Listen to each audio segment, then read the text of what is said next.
How's it going, everyone? Sethphir here, and today is going to be the start of our guide series for Wayfinder. First up on my list, I wanted to share with you a very crazy weapon that is going to do insane damage, and this gun is nutty. You may have heard of it before, a lot of people are talking about it, but don't worry, even if you've heard of this weapon, you already have this weapon. I actually have a secret technique that is going to allow you to triple the rate of fire, and you're going to be doing even more damage than you were before. So make sure to stay tuned for that secret reveal towards the end of the video. So let's go ahead and talk about Tempest. Tempest is the name of the shotgun. It's going to shoot multiple pellets, and that is going to make it very, very dangerous because it's going to scale incredibly well with weapon power, critical rating, as well as critical power. So this is going to allow you to absolutely mow down monsters, and I'm going to show you some of this. It is probably the best farming weapon out there because it is not reliant upon using its ultimate. However, its ultimate is really, really, really powerful.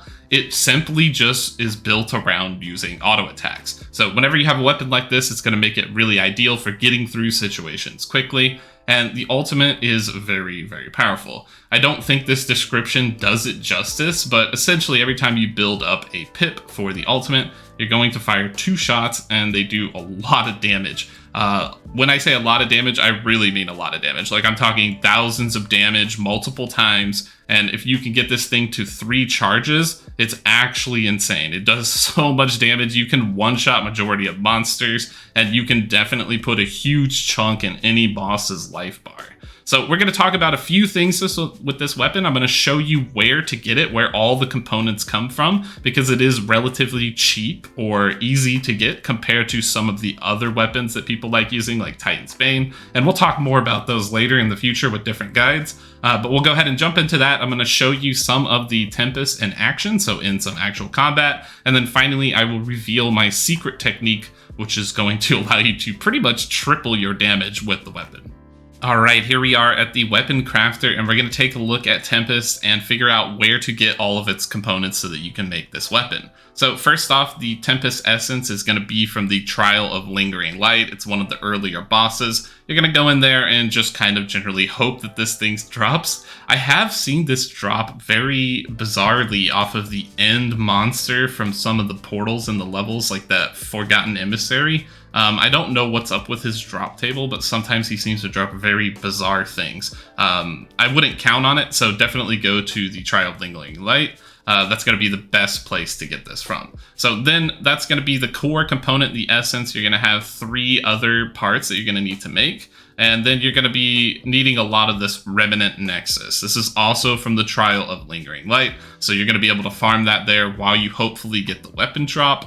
Gem of Avarice is something that just comes from loot goblins, so you'll probably find quite a few of these. They're generally not too hard to get. Everything else on this list is common materials, Molten Spectra being found in any place where you use the Solar Augment, so that won't be too difficult to get for you. Next up, we have the Ichor Pearl. Ichor Pearl is going to come from the Blood Spawn, so you're going to need to do this boss a few times, and hopefully you pick up a few of these. They're not too hard to get. These general boss-specific materials are usually about 1 a run. Sometimes you can get unlucky, but it's not too terrible. And then finally, we have the last part, which is probably the hardest one to get. Yes, you will need more Remnant Nexus coming from the Trial of Lingering Light, but you will also need Halcyon Orb, which is a little bit annoying. You're going to have to go to Codex Halls, that's right, the first level, the level 1 area where you start off, and you're hoping for a certain tile set when you go in there. The tile set you're looking for is going to be a big room with a deep pit that you can drop down, and it's going to have like a winding staircase, and you're going to see several orbs in the sky with sort of spheres and circles to match. This is a puzzle. Once you kill all the creatures at the bottom, the puzzle will unlock. You need to align the orbs up into the circle at top, and once you do, there will be a treasure chest down at the bottom that will give you a Halcyon Orb. So it can be a little bit annoying and tedious to repetitively hope that you get this particular tile set in the Codex Halls, but it is what it is. You will get it done over time and steadily, as long as you know what you're looking for. Go in, look for the thing. If it's not there, just abandon, get out, and start a new one. That's going to be your best way to tackle getting the materials for this weapon. And then once you have all that, you'll finally be able to make the gun itself. Do keep in mind that it takes a nice little chunk of gold along the way, about 4 to 5k per piece made. So you'll need to save up a little bit on that. If you need some gold, you probably just take a look at running some of the later levels because their treasure chests have anywhere between 5 to 600 gold. And in my opinion, that's probably the fastest way to get that. Next up, we're going to show you the weapon in action. So let's go ahead and take a look at it here. As you can see, it has a nice little third-person aiming scheme going on. And you can either fire from the hip, or you can kind of scope in to get a little bit of a better shot. But you can see that this damage is actually crazy. This is the Hollow Bastion, which is probably one of the highest levels that you can possibly obtain right now. And I can pretty much two-shot any single monster in here as long as I connect all of the pellets. When I shoot the gun, you can see that the spray is a little bit weird. It's actually a bit under where the gun is and sometimes goes off to the side. It has a bit of an RNG pattern to it. So generally scoping in is a little bit better because it will give you a bit of a tighter spread for the weapon. The key component to the weapon is going to come from the feature, which is going to allow you to action reload every time you shoot. So if you make it into this little bar, it's got like a little mini game, like a little timing thing, you will actually start to shoot faster. And this is where the secret technique is going to come in, because instead of being able to shoot like this very slowly, you are actually going to be able to shoot like this with the secret technique, which is going to allow you to actually do a lot more damage. As you can see, you can fire 3 shots there very quickly, and that's all utilizing that action reload time. So the way I'm doing this is when I press R to reload, I'm then going to click and then click again and hold it down. So as soon as I get in that window, I click and then click again to hold it down.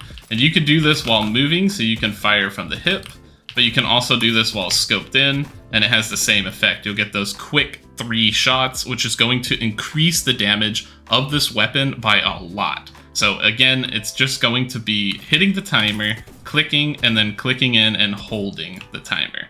If you do it incorrectly or a little bit off, sometimes you'll get a third shot that seems very slow. And if you just hold down the weapon, like let's say I were to just do this, you can see that the weapon fire rate gets a bit off. I'll shoot, and then it'll slow down and it'll shoot. So you have to redo this every single time. So press R, then press weapon attack, and then hold weapon attack after that. And that will allow you to get the quick 3 shots off, which will increase your damage and you will do insane numbers. So let's go ahead and shoot this elite monster, so to say, a few times, and then just get a bit of damage on this guy so that we can see, hopefully, one of the ultimate skills, because the ultimate is very powerful. So if I can get an eagle eye shot here, if I can actually hit the guy, there we go. So here we go ahead and press the ultimate, and as you can see, the damage is actually insane. So that was with 1 single pip of power. If you have 3 pips of power, it's actually going to decimate any single creature that you find, and it will probably chunk a boss for like maybe half of its life bar or more. So this weapon is crazy, as you can see. So that's pretty much going to be it for this guide. If you guys have a weapon that you use in particular, go ahead and comment down below, or any weapon that you want to see a guide on.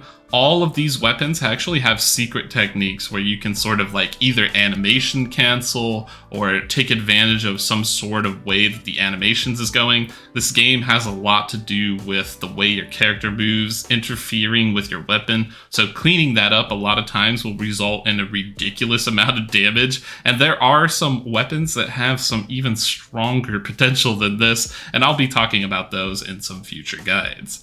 That's going to be it for this one. Thanks for watching. I truly appreciate that. If you enjoyed this content, make sure to subscribe to the channel because we will have a bit more Wayfinder coming up in the future, as well as anything else MMORPG anime related. So this is going to be the place to be for that. Thanks again, and we will see you next time.